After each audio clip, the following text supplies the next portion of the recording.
match point here for Blacklist International. Going to be looking to basically secure the series in a sweep. And I would love to see RRQ AKIRA take this one, take this game, extend the series, because that's what we want to see, right? Now also, they swap sides here, and Trex, already the first phase is done, and just like that, they're going to secure themselves the Benedetta for Edward. Yeah, and that, I mean, that is, we saw how well he does on the Benedetta, and it's just something scary. Every time I see Blacklist lock that in for Edward, I'm just thinking, how do you even deal with that? The man is a monster. He's just everywhere. So once again, with him securing that pick, it's not going to be easy for them to bully Venus unless they can do it early on in the game. So RRQ AKIRA need to find a way to do that. What can they pick possibly to try to secure some early game advantage? I don't know. I guess pick heroes that have a really quick hero power. I think they had a really good idea with picking up something like the Lilia for that mid lane to try and control that mid rotation. But as you can see here on your screen, RRQ AKIRA, they secured the Lapu Lapu as well as the Claude for themselves. Now, my question is, the Lapu Lapu and the Benedetta, if they go in the same lane, how is that going to pan out, right? Because the Lapu Lapu does have some form of anti-CC, but so does the Benedetta. I mean, it's just, technically it's just messy. Like, it looks like your favorite anime out there, right? It's a lot of flashiness and jumping and dashes. So that's pretty much what you're going to see, right? Nobody ever gets hurt. Nobody ever gets hurt. It just looks really cool. And as that transitions into the game, it's pretty much, what do they do for those team fights? Now, one of the great things about Benedetta is the split push pressure, right? But Lapu Lapu, if he can even get an early kill with that Festival of Blood, he gets really beefy. A lot of the times, Lapu Lapu, you see him going 1 versus 2 and 3, but hold on again. Blacklist International taking out the Estes again. Not only that, but they also have that Valentina in, and I got a feeling this is going to be a jungle Valentina most likely. Possibly a mid, but still, that's the flexibility that they're bringing with that pick there, and it keeps RRQ AKIRA guessing in the second phase of bans. They are going to take their time with this final pick, but we do have a quote from Luis here. Blacklist International is one of the most dangerous teams in M4. But we believe in ourselves and optimistic that we can do well. Hopefully they can do well in this third game, because they were correct about the first part there. Blacklist International is definitely strong in taking them through the ringer here. And we'll see if they can actually pull off a reverse sweep like we saw yesterday in the second match. But now we can see here, oh, okay, the Cho being picked up here from RRQ AKIRA. And this is quite good, right? Because the Cho can go into the backline, try and punish Estes in that backline. And so that is definitely something that they can go for coming into the second phase, though. RRQ AKIRA with the first ban. So, I mean, that's the thing, right? With Valentino locked in here from Blacklist International, which ultimate do you want to take? Right now, it's just the way of the dragon for the most part, right? So, RRQ AKIRA, knowing this, they're going to have to be careful in their last two choices after this second phase is done.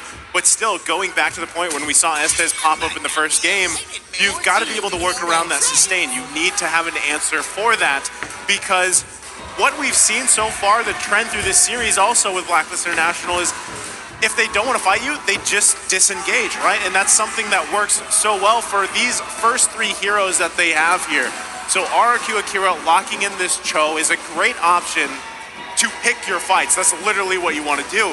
Now, what we've seen so far up to this point is some great Cho gameplay and some, you know, not so great Cho gameplay, where like they'll try to get the combination off, the flicker, the way of the dragon, but then they're out-positioned, and once that's gone, once you're taken out of the picture, you know, you're down one member and you lose a lot of that utility.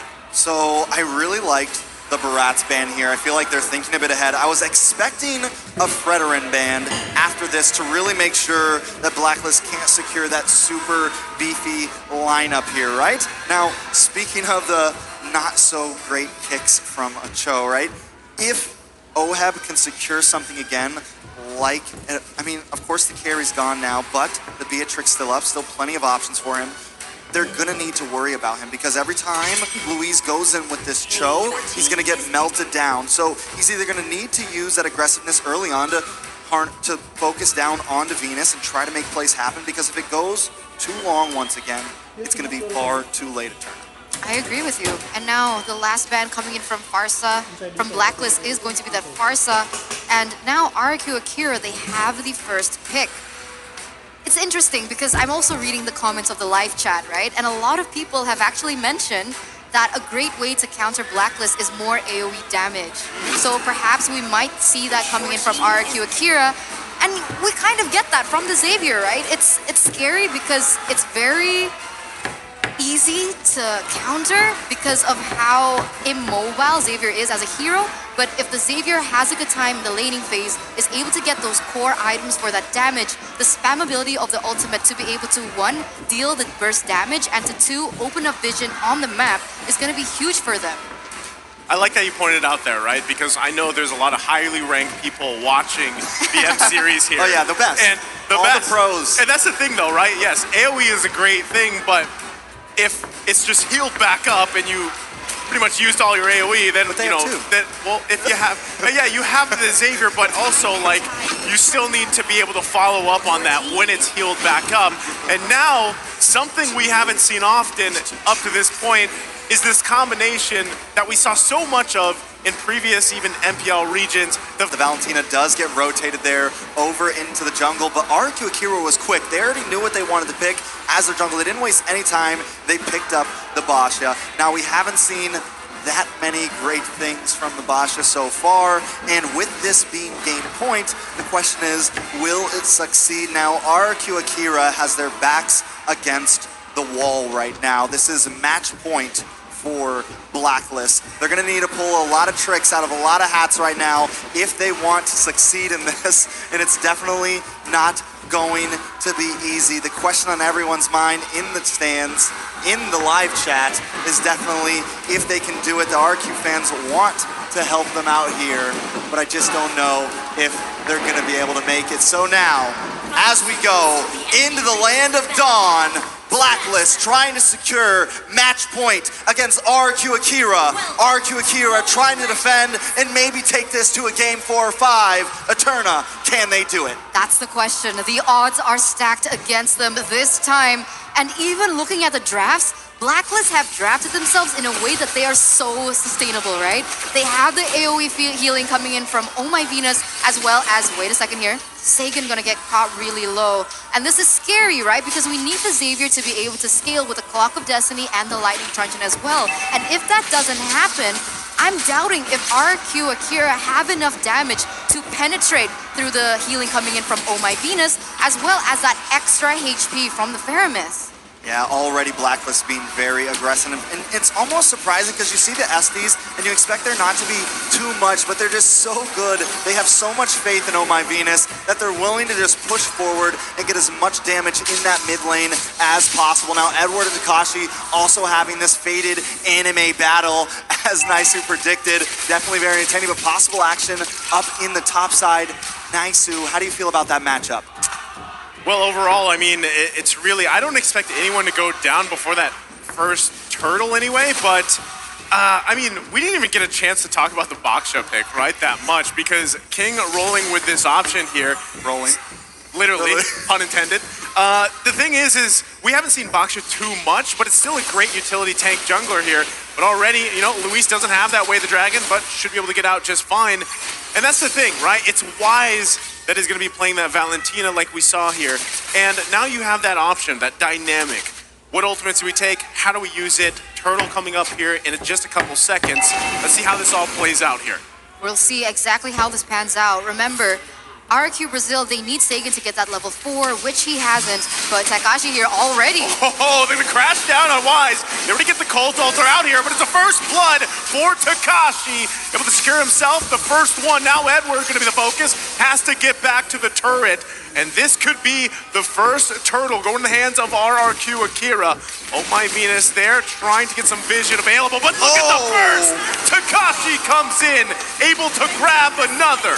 A very, very nice start for RRQ Brazil. I was a little bit worried, but it seems like they have come online at 2 minutes and 40 seconds. If they can hold this together, then maybe they could take this to a possible win. But remember, they started last game strong. Now, with some of these items, how are you feeling about it, Eterna? Nothing just too fancy just yet. We're not at that point where anyone has built that first item, but you can see that the Boxia is going to have a huge impact in that early game, right? He's going towards a lot of items that are going to be able to make him more sustainable in his team fights. But talking about team fights, Luis goes in.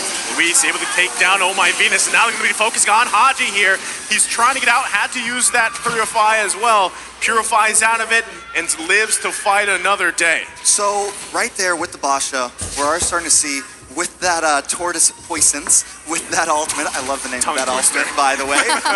It's a way to kind of counter the Espies because of that constant DPS damage over time without relying on the CC that they try to do in game 1. So once again, RRQ Brazil finding answers elsewhere on the map. Another big difference now with this game and last game is they had a bit of a lead in aggression early on, but they didn't have much of a gold lead. This time, Brazil not only leading in kills and map control, but also holding a decent gold lead in the game. Another thing about the Boxia is that he's so mobile, right? He can go on every point of the map really quickly, and that's why we're seeing that they're leading in that rotation. And right now you can see even him, he's trying to penetrate into the jungle of Blacklist, trying to pressure out Wise here, who is kind of falling far behind here. Wise still level 6 as compared to King, who is level 7.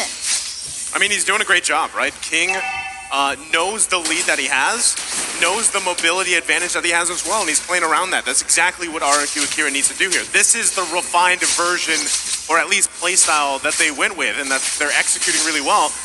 Couldn't convert into another objective take for them, but you can already see Blacklist International trying to get in position here for this second turtle of the game. And now it's going to be pulled out. Still, there's King. I was waiting for him to roll up here. Finds Haji, forces him back. Takashi quite low. Bravest fighter in. Luis, though, with the way of the dragon. Oh My Venus has to pop the heal. Able to survive a little bit longer, but it's going to be the turtle secured for Gusta Lagusta. And in the mid lane, still going at it, looking for Haji. Sagan falls, but he gets punished as well.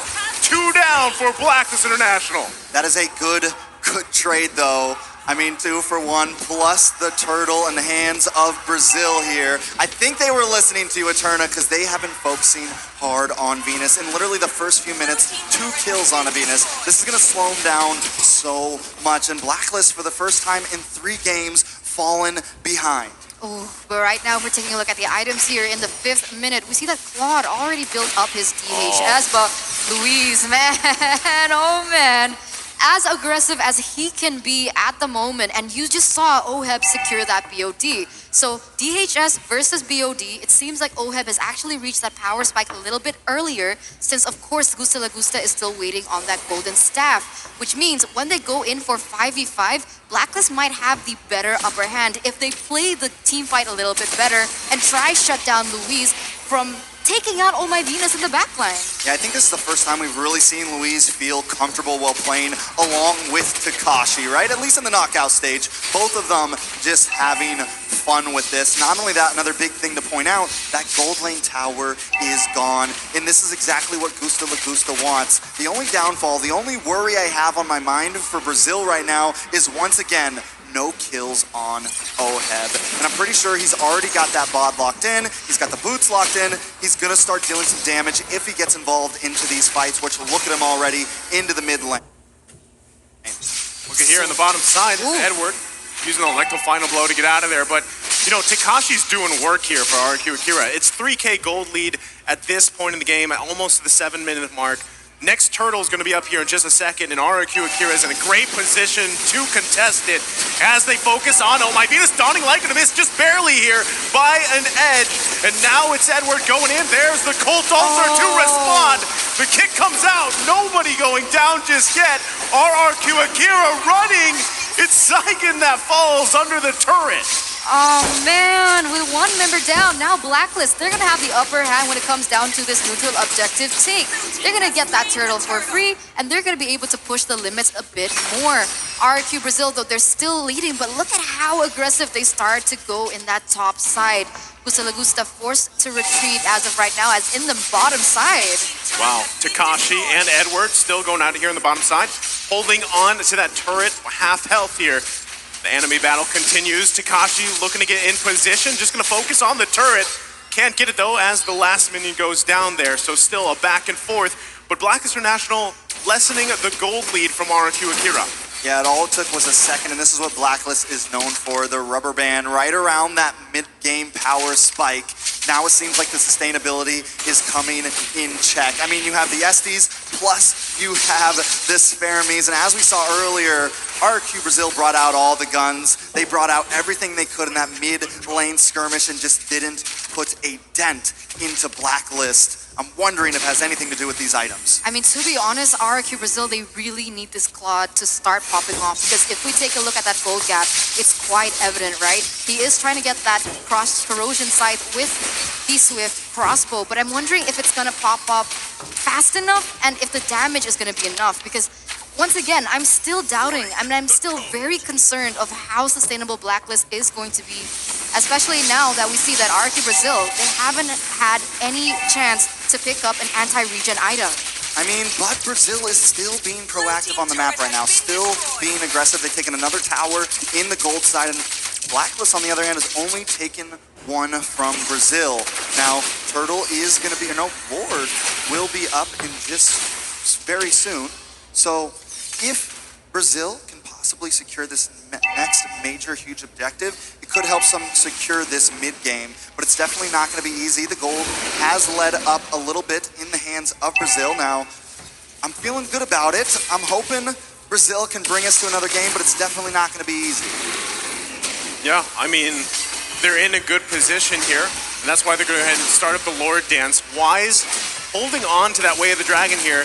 I don't think anyone's going to commit just yet here, but on the bottom side, it looks like Oheb was going to be the focus, but already, look at that. The damage is there. Gusta Lagusta going to have to go back here, and still, it's a little bit of a dicey situation for RRQ AKIRA, and at this point, they have been putting pressure around the map, opening it up for themselves, but I don't think they're still in a comfortable position to actually fight this Lord just off the bat. They've got to still handle the sustain coming out. Yes, you have the boxer, you have the passive for you, but it's going to be up to Luis here as he goes in with a conceal, looking for the bottom side. Can't get Haji, though. They are chunked quite low. Cold Ultra still going to be hold on. It's committed now. Oh, my Venus getting slammed down. Takashi goes in for another kill here. They're going to back off. They have the numbers advantage. Edward taking out Luis, though. Haji still up as well. RRQ AKIRA. Do they press the situation? It's a 1-for-1 trade here. It's going to be dicey. King, though, trying to decide if they want to go for it. Gusta Lagusta opens up his ultimate here as Oheb. Nice pickup there from Gusta Lagusta. Able to grab the kill, but is it still? That's the question. Wise is still there. This is not a green light just yet to start the Lord, but Wise getting focused up by Takashi again. 1 versus 4 here in the bush. Gonna get dragged back a little bit. Takashi can't survive that as Haji grabs the kill. Killing spree. Meanwhile, RRQ AKIRA still working on the Lord here. Dawning Light comes out. Wise quite low. Took the bravest fighter. Now Edward trying to get some vision, an angle if he can. Gusta Lagusta, though, gonna push him back here. Still the fight for the Lord. Edward goes down. Cold Ultra comes out. It's Wise with the Lord again. How does he do it? But RRQ AKIRA gonna push them back. Everybody quite low. Saigon with a huge Mystic Field.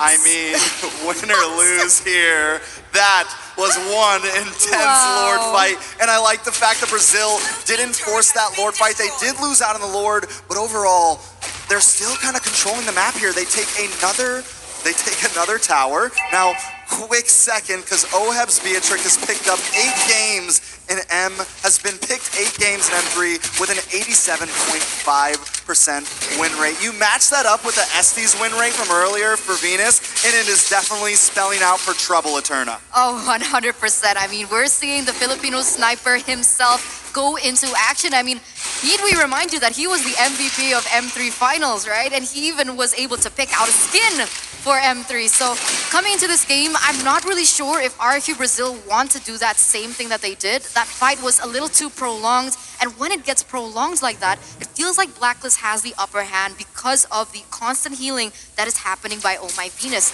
Take him out, great, but you have to go in, try burst him down. But Haji, he goes into the front line, deals a little bit of damage, but this is all allowing Blacklist to push that tempo, as well as to zone away the members of RRQ Brazil.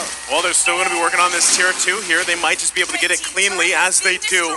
Dawning Light comes out. No one going to go down though, but map advantage is what Blacklist International wants here. Takashi going again. There's the Blessing of the Moon, guys. They find Oheb, and now it's Oh My Venus on the focus here. Haji going to be in a bad position. Dawning Light comes out. It's another that falls. Luis with a massive Way of the Dragon, finding Wise, and it's Edward in trouble now. RRQ AKIRA marching down the mid lane, totally taking out Blacklist International. That is insane, and they want to keep going. Takashi with that dive forward, taking care of these towers, pushing forward. Are we going to see a game 4? Brazil trying. Brazil going to push in. Haji holding on for dear life here. They've got the minion waves. It's only a couple seconds, and RRQ AKIRA is going to do it. They extend the series as they take game number 3. RRQ AKIRA coming back, rising from the ashes, and proving that the L is not for lose, but it is for learn. So we're going to see... Well, that's it. I mean, that was a huge show play, right? Yeah. He was able to get Wise off the board.